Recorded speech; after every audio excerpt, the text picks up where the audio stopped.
to a beginner's guide to the Anarchs. Now, in my past two videos where I talked about the Camarilla and the Sabbat, the lore that I went over referred to the Anarch Revolt. And you might be thinking, oh, so this is a group that came out of that. No. Well, kind of, but mostly no. Don't worry, we're playing it, and hopefully this is not going to be a lot of lore, but the best way to think about the Anarchs is to not think of them as like a coherent faction, and more, this is everyone else who is not Camarilla or Sabbat. Because that's kind of what they are. White Wolf sort of understood that whenever you create factions in your game that are overwhelmingly a majority, so like if you break up everything in the world to like down one line, you're going to have players who are like, well, what if we don't want to be part of Group A or Group B? And so that's just kind of how the Anarchs shake out. What this means is that it's really hard to define them. I mean, it's really hard to kind of get any sort of coherent description of what an Anarch is beyond, they're not Camarilla and they're not Sabbat, and most of the time they're not Elders. And that's kind of it, because anarchy or anarchist to us normally refers to somebody on the far left side of the spectrum. And so you would imagine, like, I don't know, communist utopia style vampires or something who want to create like a vampire commune where everybody is the same or something like that. And those exist within the Anarch movement as a whole, but that's not an accurate depiction of the Anarchs as a group. The Anarch contains everybody from the ones I just described to vampiric fascists on the far right, who essentially are the Sabbat but don't want to do religion of the Sabbat. It includes like weirdo reactionary centrists who essentially just want the Camarilla but don't want to answer to anybody else. It's a really huge eclectic group. This is not made like any better by the fact that most elders, meaning most vampires who are of the Camarilla's founding and older, but really anybody who's over like 300 years old at this point, considers anybody who is younger than them to be an Anarch. Which makes it really hard, because what you end up with is, even in the Camarilla, they're just like, oh, look at this 200-year-old vampire. I bet, you know, they don't have any respect for me, their elder, and so they're probably an Anarch. Like, it's like a bit of a mess. On top of that, you could really consider anybody under 10th generation an Anarch if you use some people's classifications.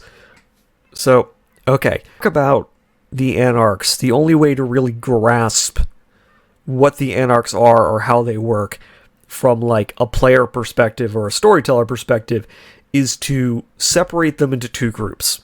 You have, quote-unquote, the Anarchs, who are less a coherent political ideology and more like everybody who doesn't adhere to the Sabbat or the Camarilla. And then you have the Anarchs as a political movement / government system. And we'll talk about them later. I kind of want to focus on the easier of the two first, which is everybody is essentially an Anarch at first. Given the fact that the Camarilla is essentially an old vampires club and the Sabbat is made up of psychopaths, most new vampires are sort of Anarch sympathetic, especially if you've been born anywhere from like 1900 on, or even really going back to like the American Civil War. And that's because by that point, most of the Western world has been divided up by older vampires. And so there are a lot of really young vampires, and they essentially have no room to advance within vampire society, because if you're in the Camarilla, everybody's super old and demands that you follow their rules. And if you're in the Sabbat, you're probably dead within a very short period of time. And if you're not, you're basically stuck within a religious organization that's going to use you as cannon fodder for whatever insane decision that they've made today. Like, it's not a very good time to be a young vampire, and so Anarchs sort of end up being a catch-all term for all of the various young vampires who are sired in this period, and who may or may not care about the traditions that underpin the Camarilla, and may or may not have any respect for the various religious beliefs of the Sabbat. It is worth noting that most Anarchs, if they break away from the Camarilla, are recruited by the Sabbat down the line. It's really easy to take a bunch of really angry vampires that don't have any prospects and recruit them to an extremist organization that claims to give them purpose. Much like how in real life extremist organizations prey on the disaffected and the angry, so too does the Sabbat prey on vampires with similar issues. So, discussed that, we can actually discuss, like, the quote-unquote movement, I guess you could say, that makes up, like, the historical context for what an Anarch maybe is. So, when I talked about the Camarilla and the founding of the Camarilla and how most of the people who revolted either joined the Camarilla or rejected, like, the compromise and went off and joined the Sabbat, the Anarchs, quote-unquote, became a political faction within the Camarilla, in the sense that they existed, and they were mostly subservient to the Camarilla proper, but essentially anybody who was advocating for, like, younger vampires was considered part of the Anarch faction within the Camarilla.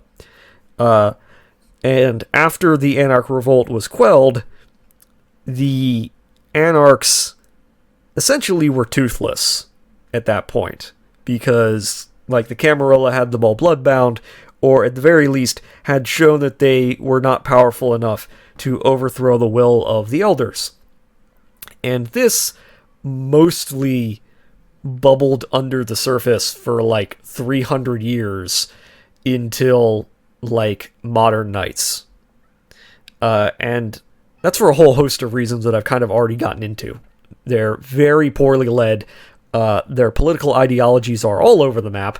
They are younger and less powerful than the elders, even if they're more numerous. Most Anarchs do not agree with each other over anything. Because, again, you have everybody from hardcore revolutionary communists to hardcore revolutionary fascists shoved together under the banner of being Anarchs because they don't like the old system that exists. You have weird reactionary centrists who want to create, like, a democratic structure, while you have others who are like, you know what, we should just create, like, strong eats the weak sort of enlightened despotism. Like, there's no coherency to any of this. The Anarchs, in at least one place, got their shit together and managed to sort of carve out territory for themselves in California. So, like, in the mid-1940s, after World War II, there was a revolt in California as a territory, which in this case encompasses, like, California, Oregon, Washington, and Nevada, and I think some parts of Idaho. But essentially, the major cities on the West Coast all had revolts at the same time, and various vampires were able to overthrow the princes of the various major cities, like Portland, San Diego, San Francisco, Los Angeles, etc. These places are now considered part of what you could call the Anarch Free State, which is ruled over by barons, who are essentially just Anarchs that are extremely powerful. One of the Anarchs that you should probably understand is they're, in practice, Camarilla Light. Okay? They mostly agree with the Masquerade as a concept. Most of them enforce the Masquerade, and in some cases enforce the rest of the traditions that I talked about in the Camarilla video. The I disagree with is that age means status, even though vampires, by definition, are more powerful as they get older. The other thing you need to remember is, if you're not a part of the Camarilla or the Sabbat, two factions that have worldwide levels of resources and connections, you have to be extremely powerful to not immediately be conquered by one of those two factions. Like, one of the reasons that the Anarchs have never, before this point, managed to take over any real territory is because, let's say, for the sake of a hypothetical, there's a revolt in, I don't know, New York, okay? And the Anarchs take over New York. Well, to the Camarilla and the Sabbat, this is now essentially disputed territory. This is now open season for both sides, because essentially now you either have to be strong enough to fend off both of them, or you're going to immediately get conquered by whichever one shows up first. Okay? So, like, it's not uncommon, at least in the past, whenever an Anarch revolt would kind of spring forward, and they'd be like, we're liberated, to have that place immediately be taken over by the other faction. Because you might have been powerful enough to overthrow the prince of whatever city you're in, but you're probably not strong enough to fight off, say, the global resources of the Sabbat, or the global resources of the Camarilla. And so, the fact that there is now a free state in California is, by and large, pretty surprising. And this was only really done because a bunch of vampires in a lot of different cities all managed to work together to overthrow their princes at the same time. And so there wasn't, like, this piecemeal ability to pick them off. I should also point out that it didn't work. Like, one of the main problems about the Anarch Free State is, even within the lore of the Revised Edition, there's already problems. Like, Los Angeles essentially collapses because of an incursion by Eastern vampires. And I've not talked about them yet at all because, like, there's not a ton of lore about them, and a lot of it doesn't make any sense. And personally, I don't know why it exists. I think it would have been easier if they had just made, like, worldwide vampires that all descended from one place. But for whatever reason, they decided not to. And the Eastern vampires, also known as the Kuei-jin, I think that's how you pronounce them? I don't know. It's another word that I don't know how to pronounce. Essentially, Eastern vampires who are completely different from Cainites. Essentially, they take over Los Angeles by staging a revolt, and they have something called the New Promise Mandarinate. Because you see, they're Chinese, and that's what they do. Think something like the Triads, basically.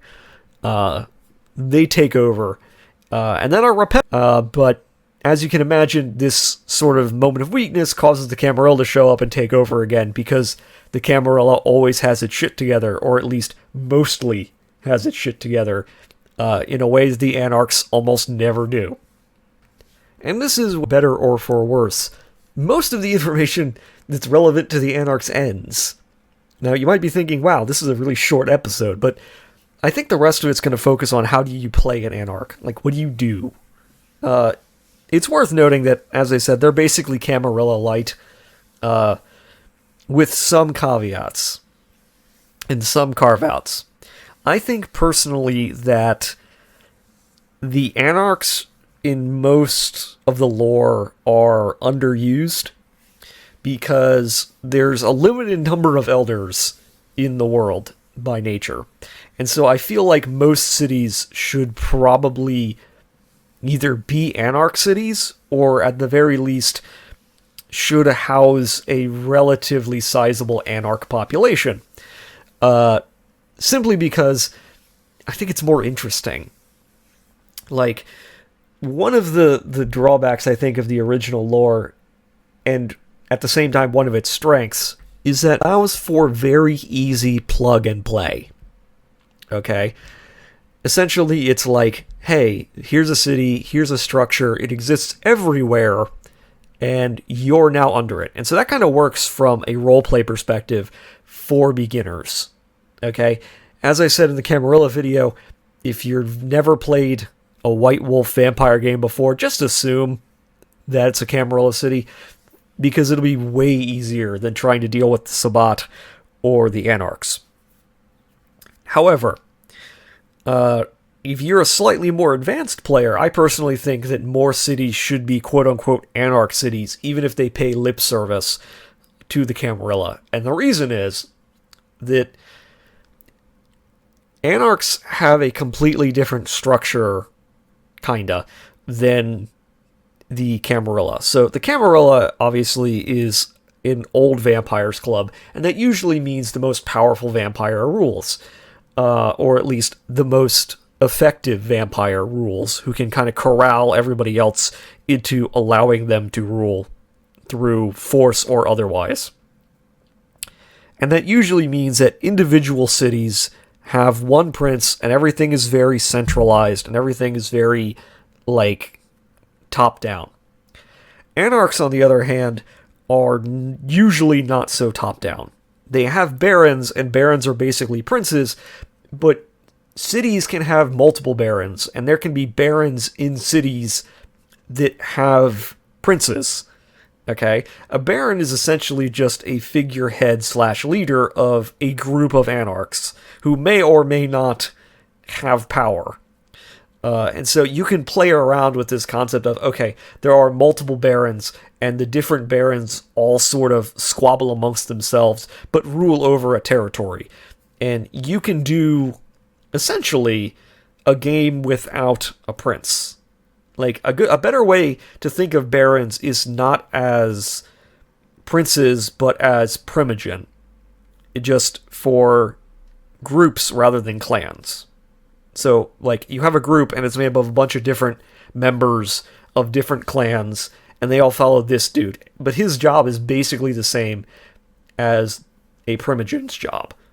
Like, I rule over you guys, I'm responsible for you guys, I advocate for you guys, and in return you support me. Like, that's his role. So, if you run an Anarch game, you can absolutely run a game where it's like, there are different, all of with their own power centers and their own sort of interests, and they're all kind of competing against one another. And so you, as a player, are a part of some baron's, like, group, and you're fighting on behalf of him against other barons. Okay? As I said, this is essentially, functionally, entirely the same as a Camarilla game where you're under a primogen or doing things for the prince.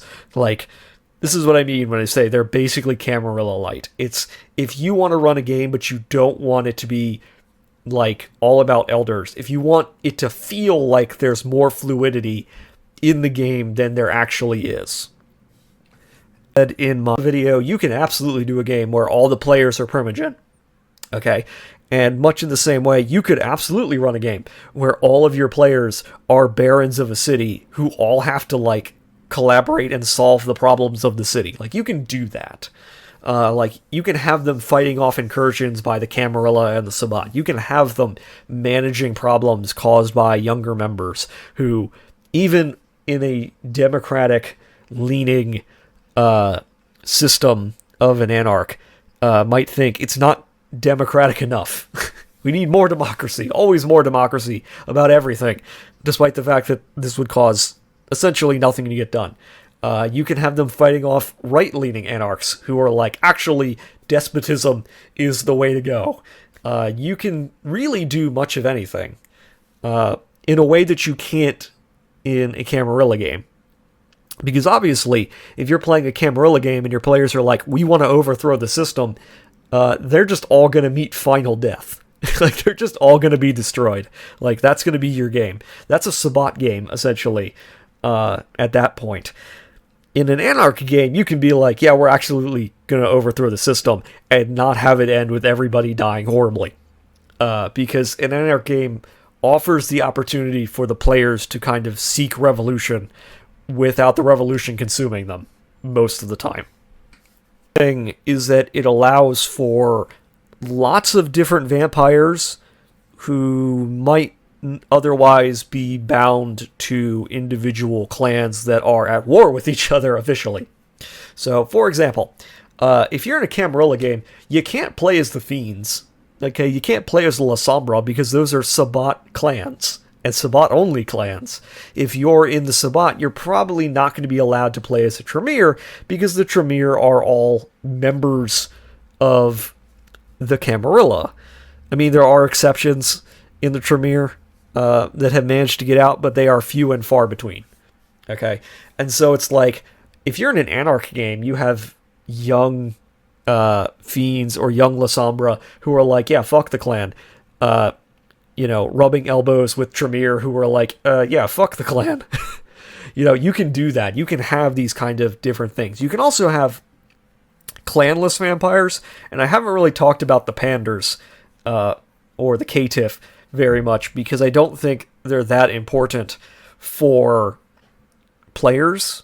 I don't think most players should be drawn to playing them just because it's harder. Like, if your storyteller is like, yeah, absolutely, you can run a clanless vampire, like, you should be allowed to do it, but the problem is, it's like, okay, who is teaching you how to advance your disciplines? Because you don't belong to a clan where somebody who is older than you can teach you how to do this. And going at, I'm naturally, as a storyteller, reluctant to allow for Caitiff or Panders, which are the same thing, just depending on whether or not you're Camarilla or Sabbat. And the reason for that is, how do I put this? It essentially attracts rules lawyers who are trying to exploit the system. Like, almost all of the people I've ever encountered who are like, yeah, I totally want to play a Pander, I totally want to play a Caitiff, are doing it because they want to get access to disciplines that they should not have access to.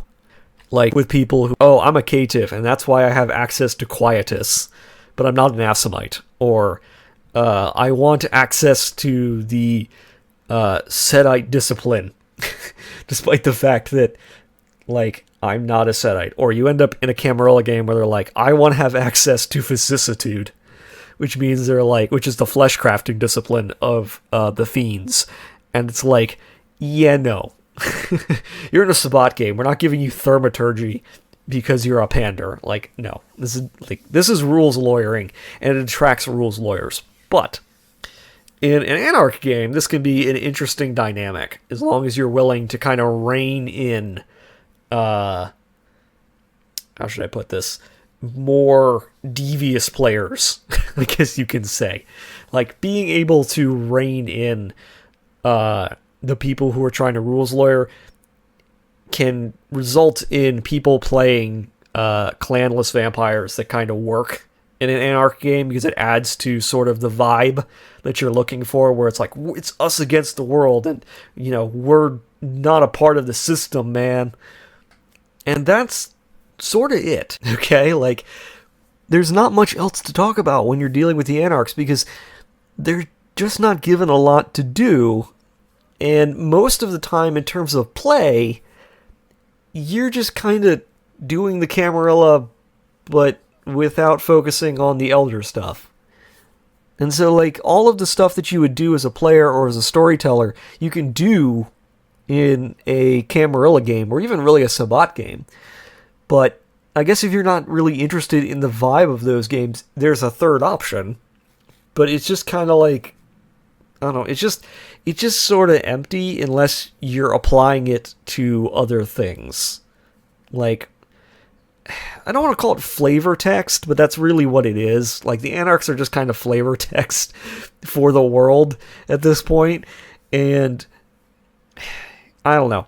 Like, they're not fleshed out enough to create a full third faction, and they're not small enough that they can be just folded into the Camarilla. And so you're in this weird middle ground, I guess.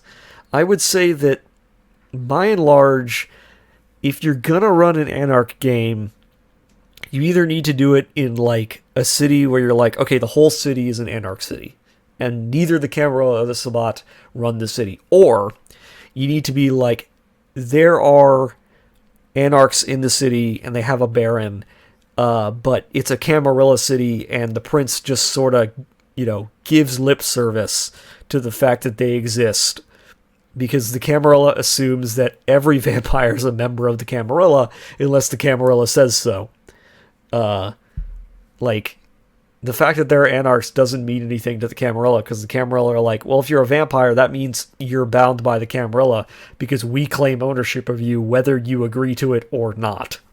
And you can do something with that, but again, it's just really going to be the same as if you were doing a younger vampire story within the Camarilla proper. Because again, like, the Camarilla views essentially anyone who is under, like, 200 years old to be an Anarch by default. So it's just kind of like there's not, it's really hard to just, like, make an Anarch game that's distinct or add flavor to it that's distinct that makes it worthwhile. So I would kind of be like, don't. But also, if you have a really good idea or your players are, like, super pumped, go for it. But, I don't know, there's just not that much to talk about with the Anarchs, beyond being, like, Camarilla light. I keep saying that, but that's the thing that keeps coming to my mind when trying to talk about them. So, yeah, that's the Anarchs. Sorry this episode is shorter. I just don't have anything to talk about with them. So, yeah, see you all later.